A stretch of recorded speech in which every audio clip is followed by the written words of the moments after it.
Welcome to Money Tales, where money gets personal. I'm Cammie Doder. And I'm Sandy Brager. Joyce Chung grew up in Honolulu with immigrant parents who modeled discipline, frugality, and a deep commitment to education, even though money was rarely discussed out loud. After leaving Hawaii for MIT and later building a career in tech and venture capital, Joyce found herself learning a whole new relationship with risk, wealth, and what it means to use money with intention. In this episode, Joyce shares how those lessons shaped the biggest financial choices in her family and inspired the mission behind her foundation. Here are 3 key money topics you'll hear in this conversation. First, what venture capital taught Joyce about getting comfortable with risk and failure, and how that mindset influenced major personal finance decisions.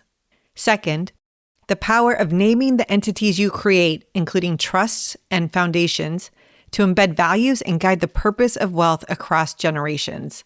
And third, how philanthropic success often unfolds over long time horizons, requiring patience, intuition, and a willingness to value lasting system change over short-term results.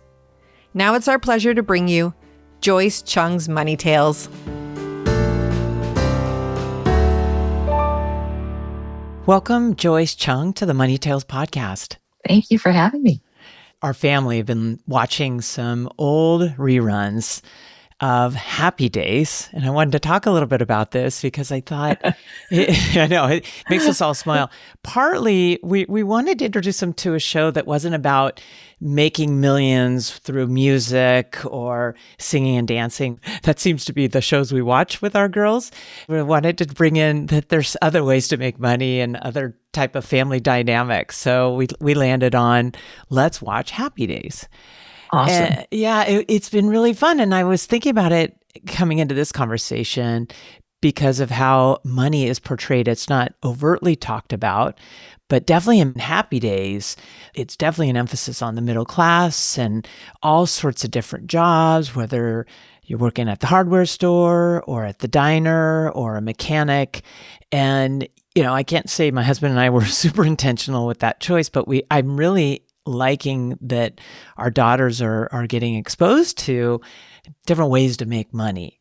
There are other funny messages that I had forgotten about in Happy Days, but it's a lot of fun. You're making me think back to those old episodes myself to try to catch up with you here, Cammie. Yeah, life seems so much more simple then, right? It really did. And I'm actually kind of appreciating that message that life doesn't have to be so complex. It can be about enjoying the simple things and enjoying life and friendships and a lot of shenanigans. It's a sweet message. And the leather jacket and motorcycles. That must be prompting some really good conversations. It's so fun. Well, Joyce, it really is wonderful to be speaking with you. And would you briefly introduce yourself and share a couple pivotal moments that have taken place in your life that really impacted who you are today? Yeah, absolutely. Thanks so much for having me, Sandy and Cammie. I grew up in Hawaii. My parents were immigrants, so they both came separately from Seoul, Korea, to the United States, basically to get higher education and to pursue a better life. I mostly grew up in Hawaii. And that was a really formative environment for me because Hawaii is a little bit different than other places. There's a super strong sense of community, of what's called kuleana, which is sort of your responsibility and your duty and your privilege towards your family, towards your community, and to the land. And it was a very mixed melting pot of cultures. There was a feeling of an aloha spirit, which everybody knows and has heard of. But I think it's a really true cultural feeling where, you really do care for one another and you do care for nature, for the ocean, for all the lands and the environment. So that was very formative for me. Joyce, which island were you growing up on? I grew up in Honolulu on Oahu. And is this care the aloha spirit of your community and the land? Absolutely. Absolutely. Yeah. It's beautiful. And it's something I still, it's sort of a part of you when you have grown up with that. So that was a really sort of a formative thing for me.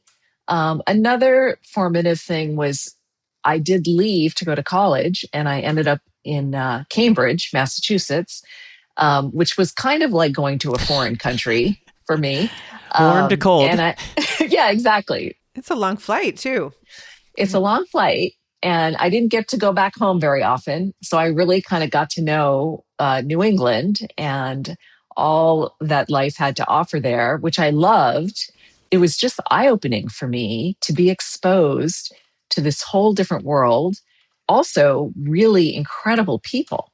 So many bright individuals from all over the country, all over the world that were interested in solving complex problems and without limitation. And so that was sort of inspiring for me to see, like, wow, this is something that you could do, that this was a possibility in life. And that was also for me broadened my world tremendously, right? Coming from this rock in the middle of the ocean to this place where the possibilities were limitless. So to this day, those are still very fresh and in my mind.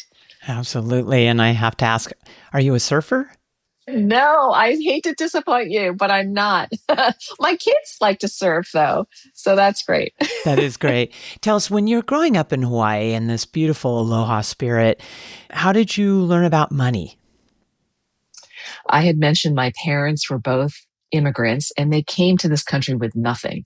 So my mom and dad both lived through World War II, the Japanese occupation. I mean, it was just a pretty grim situation. My mom also lived through the Korean War, which was very, very difficult. And my parents, in the sort of classic Asian approach, didn't really talk about it much. They just kind of kept it inside. They didn't complain about it. They didn't flaunt it. It was just sort of this, quiet suffering, if you will, that they had gone through. And that shaped them, obviously, when they came here.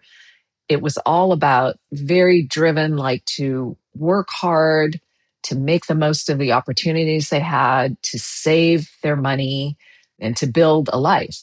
The environment was one of, we didn't talk about money, but we were very conscious of saving our money and being very, frugal with what we did, because you never know, right? You had to kind of keep this on hand. And my parents, they believed in education, that they came to get graduate degrees.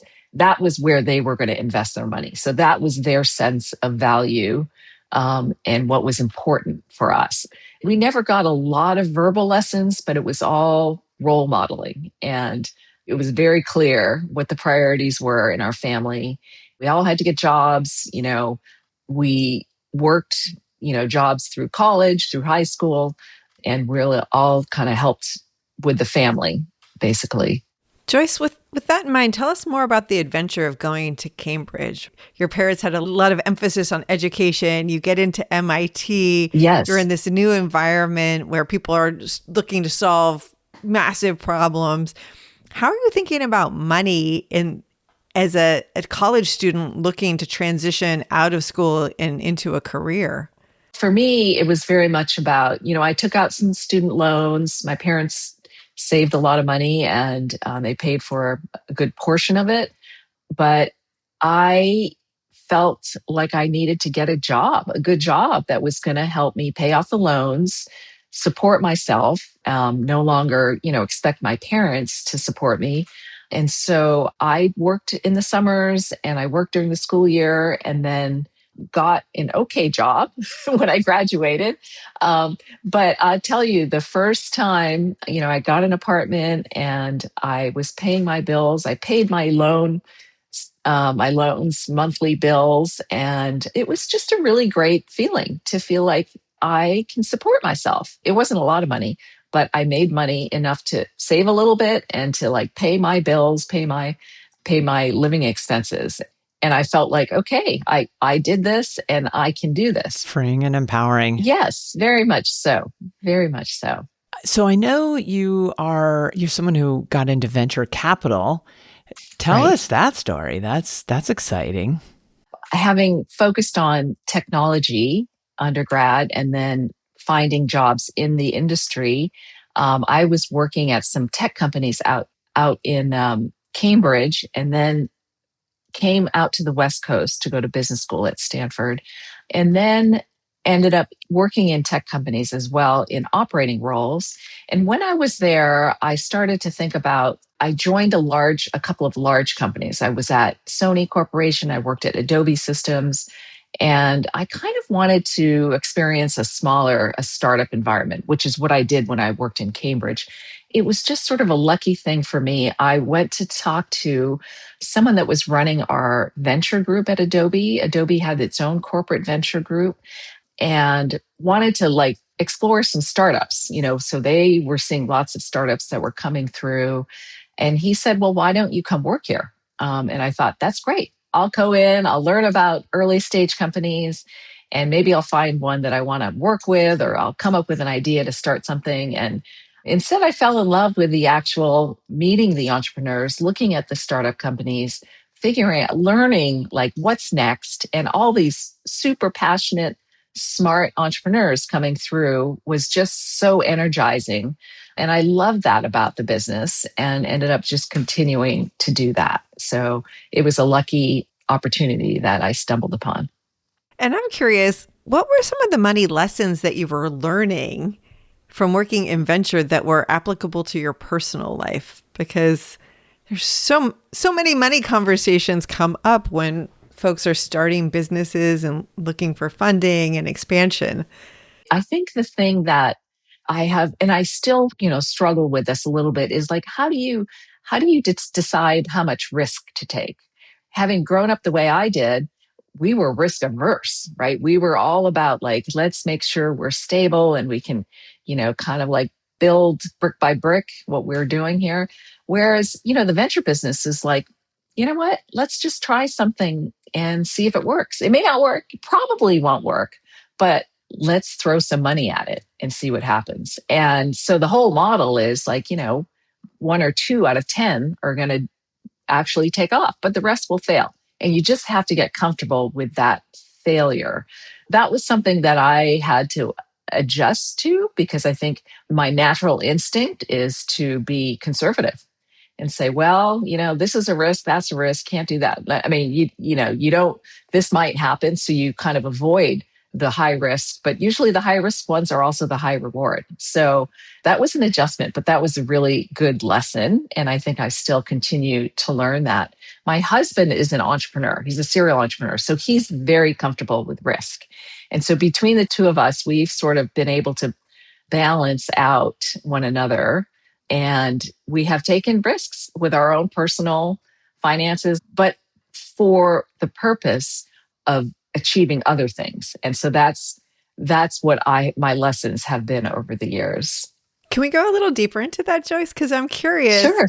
how you guys go about having those conversations. Are you making a list of pros and cons, risks, and how they could be mitigated, or is it just a verbal conversation? Like, yeah, I mean, I guess it depends on what it is. But here's an example. So when we first got married, we bought a house and we were living there.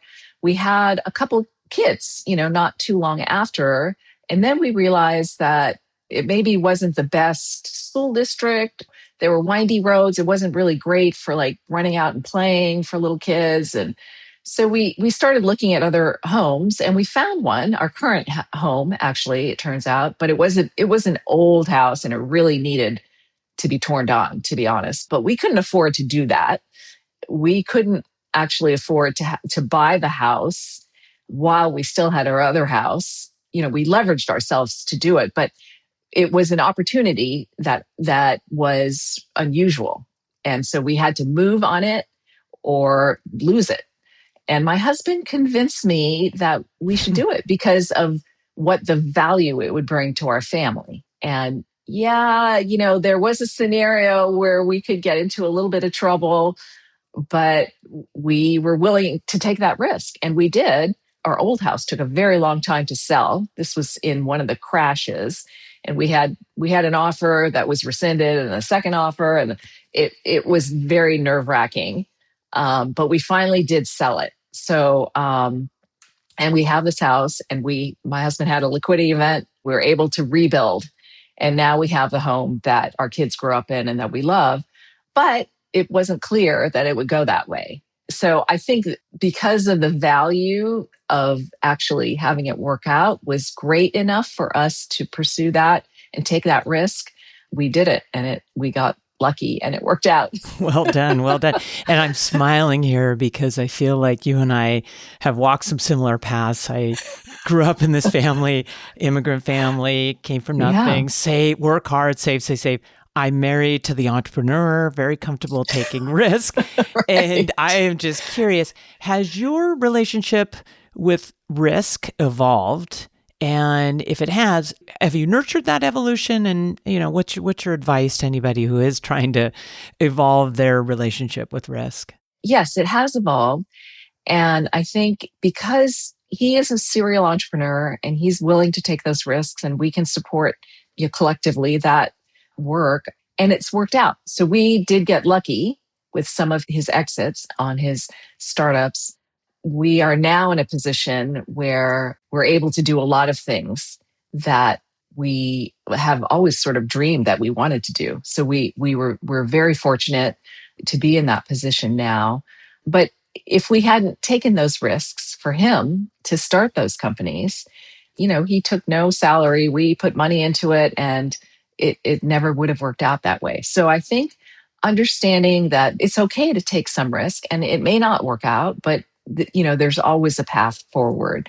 Oh, that's a good one. There is always a path forward. Joyce, you and your husband set up a foundation, and I was hoping you could talk to us about the foundation. What prompted you to put it together, and what is the mission and the work that you guys are doing together there? As I said, we're lucky to be in this position where we said to ourselves, what do we want to do with this wealth? And clearly, for us, we both felt very strongly about wanting to give back to our communities and to solve problems. I'll go back to my parents. One of the surprising things for me as a kid was, as I got older, my parents, their health went downhill. So I got involved at a later stage of helping to care for them and to manage their finances. And so here they were working hard, never, taking vacations, really very frugal, living in the same home, not upgrading things, driving the same cars. And I was shocked to see how much money they had. And they could never get out of that save mentality. They did a few more things as I got older, but there was still a fair amount of assets at the end. And it's like, why shouldn't we do something with that while we're alive, right? That will bring joy, that will help others.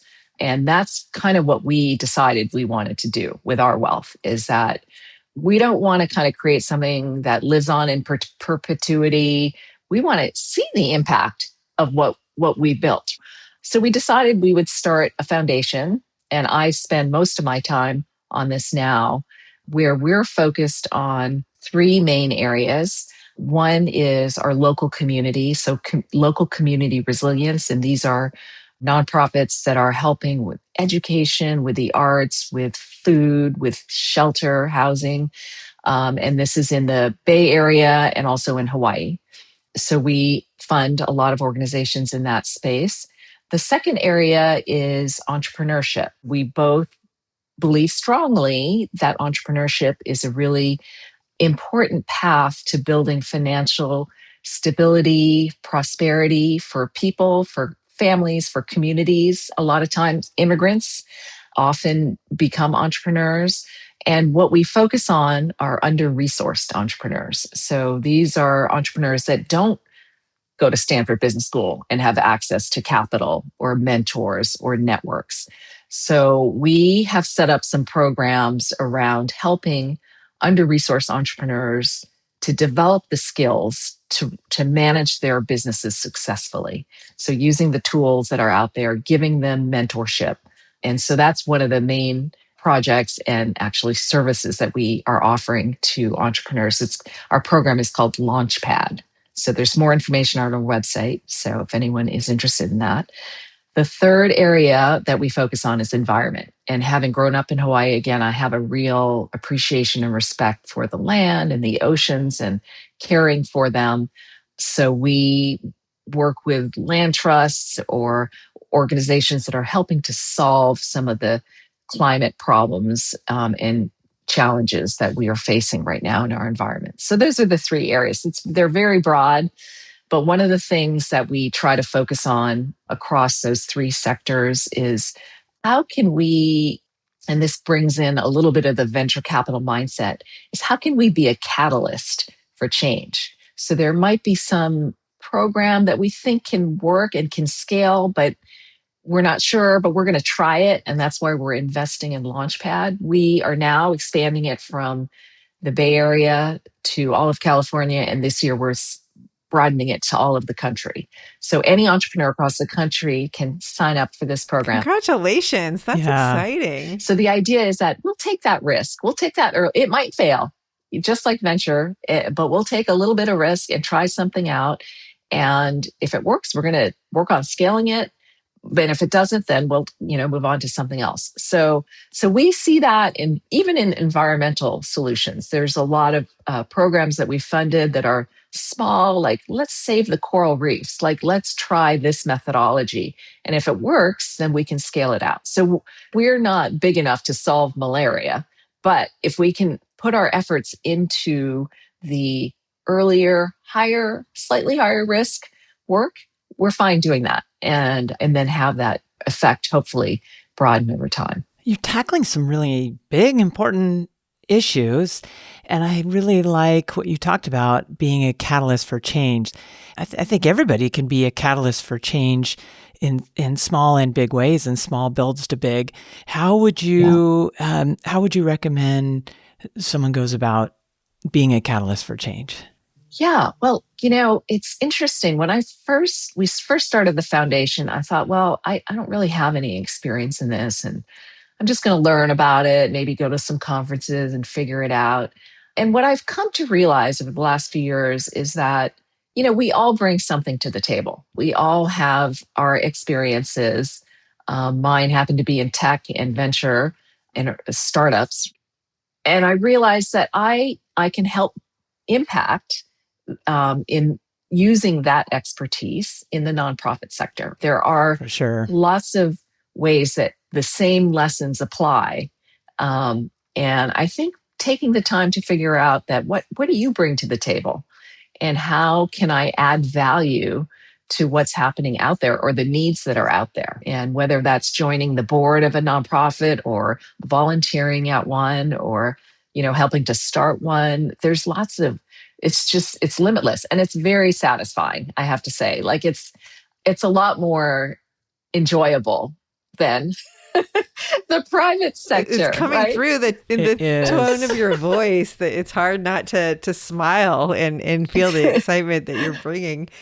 I'm curious, how do you define success for the foundation on these three different areas of focus? Yeah, that's a really good question. I mean, I don't think I have an answer yet, but when we look at giving out grants and we say, well, how do you measure impact? Sometimes there are sort of measures that you can use. How many people got fed? How many people are housed? Right? But sometimes it's very difficult to measure, and it could take a long time in order to see the effects. So I don't necessarily have a good answer to that question yet, but it is something that I think about, and the question is also the time frame. When do you measure this? And I think a lot of times in this world, we get caught up in this sort of the short term, like it's the public stock market. What have you done this quarter? What have you done this quarter? And sometimes these things take time, and you have to be patient, and you have to keep putting more money in. Especially when you're trying to change systems, which it sounds like you guys are really focused on doing. Yes, absolutely. It's not easy, but it's just something that you sort of have to have the stomach and you listen to your gut and say, okay, I'm going to keep doing this until we see more progress. Good for you. I also think that the traditional measures of numbers is always where our brains go, and that's where ROI. But I can only imagine the stories that come through your work. And there's got to be a way we can measure that type of impact. Absolutely. It's not a numbers, ROI. Absolutely. Yes. Yeah. That's the question.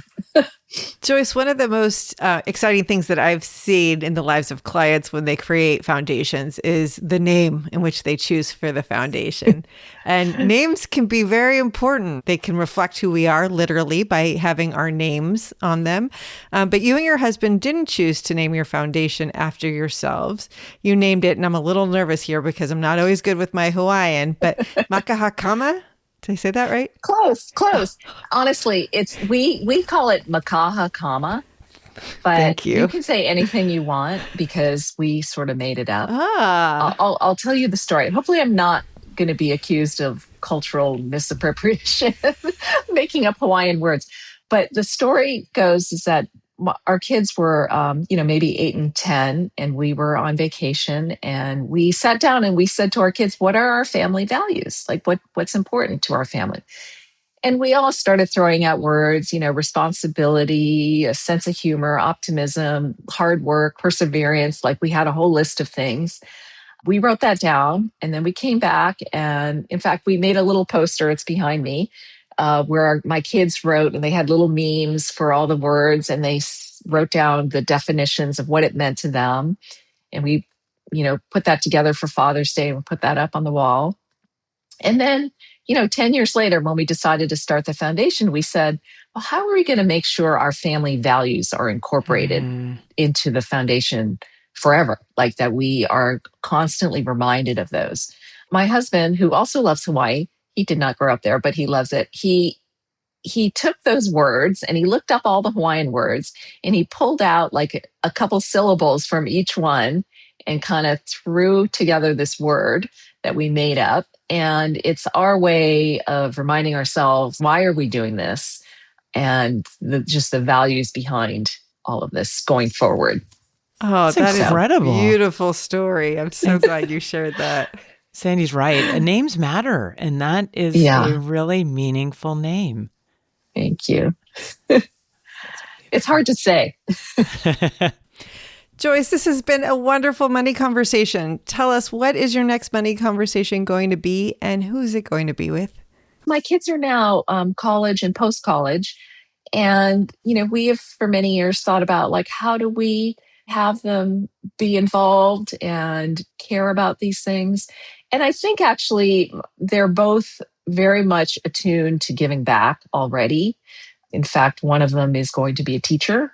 The other one is going to be, he's on the path to do sort of public interest law. So we'll see, where he ends up. But we're really proud of them for choosing careers that enable them to really give back to people.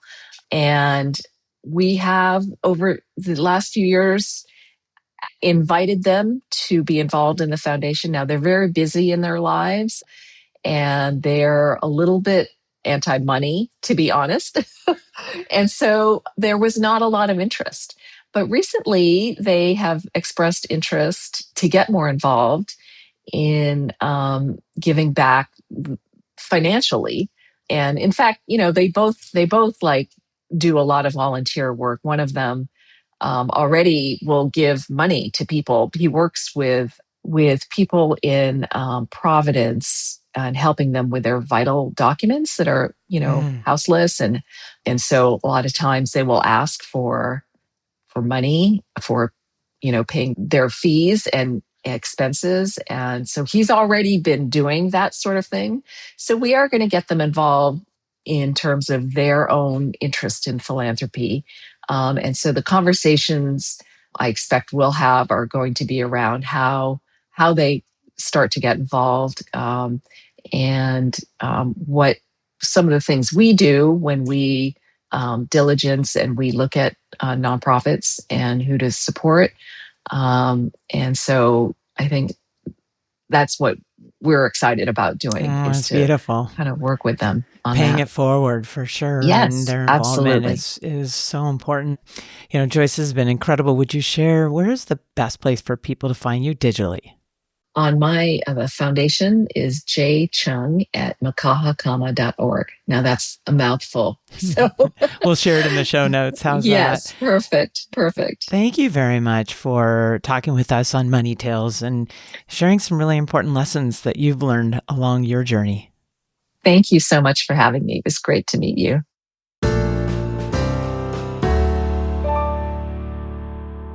Thanks for listening to the Money Tales podcast. If you've enjoyed this episode, share it with someone you think would benefit from listening. And leave us a review on your favorite podcasting platform. Your ratings and reviews help more people find our podcast. If you're inspired to gain clarity and peace of mind about financial matters, don't hesitate to reach out to our team at Aspiriant. Go to aspiriant.com/start a dialogue. Or you can email Sandy and me at podcasts@aspiriant.com. See you next time.